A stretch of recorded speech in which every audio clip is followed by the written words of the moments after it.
Hey everyone, and welcome. I'm Wendy, and I am really glad you're here because I have a money message for you that I think is important. And I think it's a good one, and I think you're going to like it.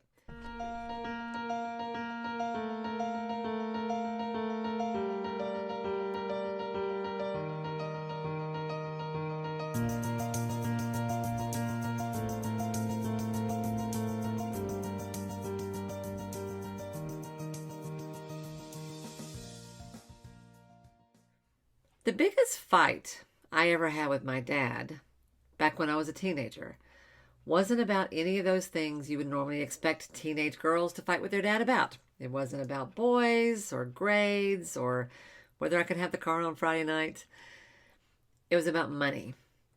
You see, he had bought a new car, a nice car that to my adolescent self seemed a little bit fancy. And when he would pick me up at a school function or we would be somewhere where my friends would see me in that car, I was mortified. I'm a child of the 60s, y'all. And any kind of trappings of wealth just felt terrible to me. And I now know that what was coming up for me at that time was what I is now is my little social worker heart, which is real and important. And so one night at dinner, we were talking about all this, and I was expressing my frustration about the whole thing. And my dad got a little frustrated with me. And he said to me, he said, "Honey, Wendy, one of these days, you're going to realize that money is what makes the world go round." And I was horrified. I was offended. I could not believe he said that. I was like, "Are you kidding? There are all kinds of things that matter more than money. That is so wrong. You are wrong about that." And I got up and left the dinner table in a bit of a huff. Well, that conversation has come back to my mind and it has sort of haunted me ever since because boy, have I learned a few things since then. And the irony is not lost on me that I am standing here talking to you about money of all things. In fact, my family gets kind of a kick out of this, that I even do this these days. But I've learned a lot. I've been running a business of one kind or another for 25, almost 30 years now. And you know what? Money matters. And there is a particular word that we as healthcare practitioners, healing arts folks, those of us who are psychotherapists, social workers, energy healers, yoga teachers, there's a particular word that we really don't like and we're very uncomfortable with. And it is the word profit. We treat it like it's a four-letter word, but it isn't. And we tend to shy away from even the thought that we might make a profit in our private practice. I just want to be able to feed my family, is what I used to say. I just want to make enough to live off of. And yet, I now know how screwed up that kind of thinking is. So I want to share something with you. A few years ago, I read a book by a guy named Mike Michalowicz called Profit First. I have it. I don't know where it is. I can't seem to find it. It is somewhere in this house. And at some point, I'm going to bring it back here. But I couldn't find it when I sat down to make this recording. But in this book, Mike Michalowicz talks about how he himself had made plenty of money and lost it, made plenty and lost it, and had learned a few hard lessons of his own over time. And one of them was that the way we think about profit is just kind of all backwards. He said the way we are taught to think about the concept of profit is that what you make minus what you spend, whatever's left is your profit.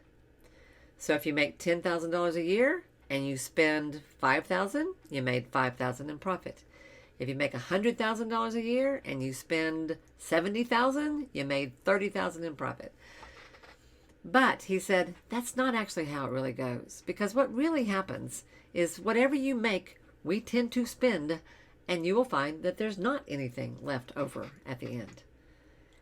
I don't care how you handle your money. If you have an emergency savings fund, whatever you do, there's usually not any money left. So we don't ever actually feel like we're making anything at all, right? So he suggests turning that whole idea around backwards and doing it a whole different way. And what he says is instead, think of it this way. Your income, meaning your gross income, the cash in the door, income minus profit equals expenses. So what you make on the front end minus profit, you take that out first.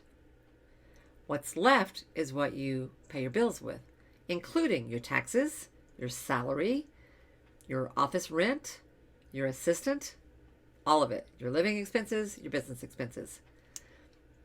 Right? Income minus profit equals expenses. I love that idea. It's a completely different way of thinking about things. So I wanted to share this with you because one of the things he said is that a small but profitable business is actually better off and stronger than a big business that's broke. And Dave Ramsey always says that the more money you make, the money mistakes you make just have more zeros on the end, but the concepts are the same. And he's right about that. I just read an article the other day about Sarah Blakely, who is the CEO of Spanx. She's one of the few women billionaires in the world. And her company has been profitable from the beginning, which actually is not something you usually see. In fact, what I've always been told is that it takes 3 to 5 years to actually make a true profit in your business. That's thinking the traditional way. So here's what I want you to do. I have a suggestion for you that is directly right out of this book. First of all, I'm going to suggest you go read that book, and I will have a link to it somewhere here on this page. It will be an affiliate link, so I'll tell you that up front, which means I'll make maybe 30 cents if you go buy it through that link.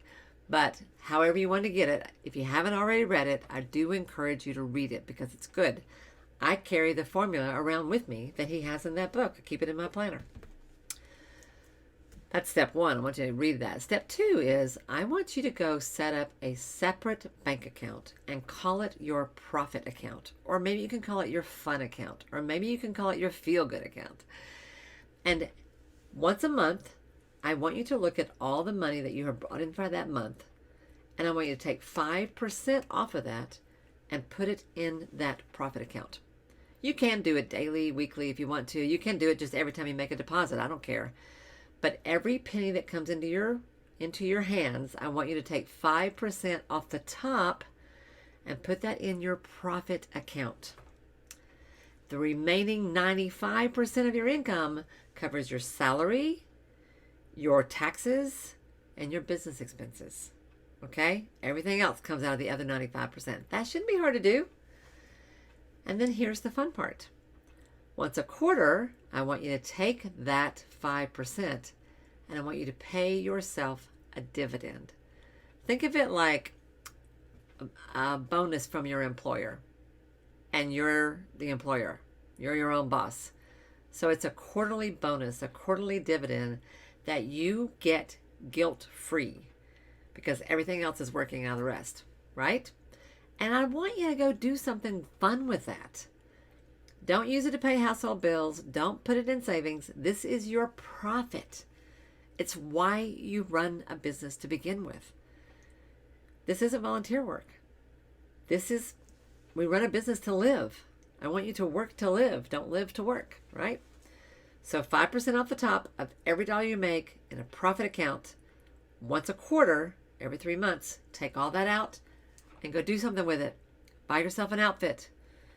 Buy yourself a night in a hotel or a B&B.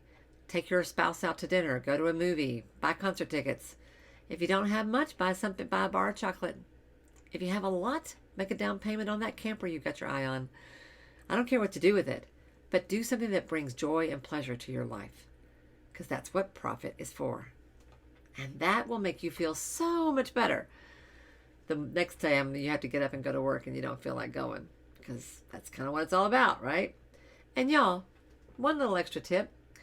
If you want to take your profit and use a percentage of that to give back, that's fine too. There are other ways to do that in your business that we'll talk about over time. But if you want to take that dividend and put a percentage of that towards your favorite charity, do it. If that makes you feel good, that's great. Just make sure you're doing things that feel good to you. You're not paying bills with it. Okay? That's my 2 cents for you today. That's your money message for the moment. And I would love to know what you think about that. And whether you take action and what you notice. Let's watch this and see what happens. We're going to be talking about this more over the coming little bit. All right? Thanks everybody for being here. So good to see you. I will see you next time.